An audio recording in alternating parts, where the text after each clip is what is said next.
10 నుంచి 15 తారీఖు లోపల ఇక్కడికి రావాలి. రాకపోయినచ్చో మేము నోటీస్ ఇస్తాం అఫీషియల్గా ఫోన్లో. మీ ఫోన్ నెంబర్కు దానివల్ల ఫోన్ నెంబర్కి అందరికీ మీరు ఇల్లు తొందరగా వచ్చి నివసించాలని ఒక SMS మెసేజ్ పెట్టడం జరుగుతుంది. ఆ SMS మెసేజే నోటీస్గా భావించి ప్రభుత్వం తదుపరి రాకపోయినా చర్యలు తీసుకుంటాం.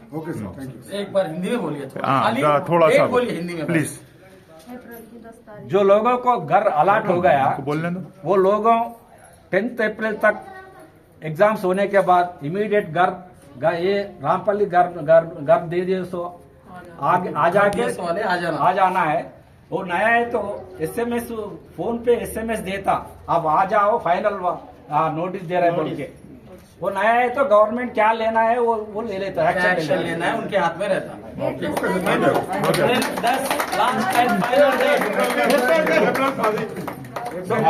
అంత లోపల మీరు ఒక వారంలో రెసిడెన్షియల్ వెల్ఫేర్ అసోసియేషన్ ఏర్పాటు చేసుకుంటే మీకు ఇమీడియట్ గా తప్పకుండా మీకు అన్ని ఫెసిలిటీస్ వస్తాయి. ఫెసిలిటీస్ రావని కాదు, తప్పకుండా వస్తాయి. కొంచెం స్ట్రగుల్ చేయాల్సి వస్తుంది. మీరు స్ట్రగుల్ చేయాలి, మేము కూడా మీతో పార్టిసిపేట్ అవుతాం. ఇంతవరకు గతంలో ప్రభుత్వం తరఫున జయనారం కట్టినా కానీ ఎవరు దీనిగా రివ్యూ చేసింది లేదు. ఎందుకు వస్తలేరు, ఏం సమస్య. సో ఇప్పుడు దీని మీద తప్పకుండా అధికారులు రివ్యూ చేస్తారు. మీ సహకారం కావాలి, పని జరుగుతుంది.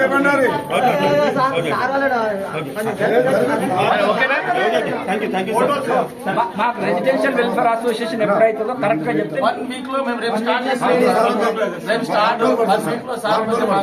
చేస్తే అయిపోతుంది. అదే 1 వీక్ లో అది క్లియర్ చేసుకోండి. ఇక షార్ట్స్ యాక్షన్ చేసేస్తే పని జరుగుతుంది. Thank you. 1-2 ఇల్లు చూద్దాం.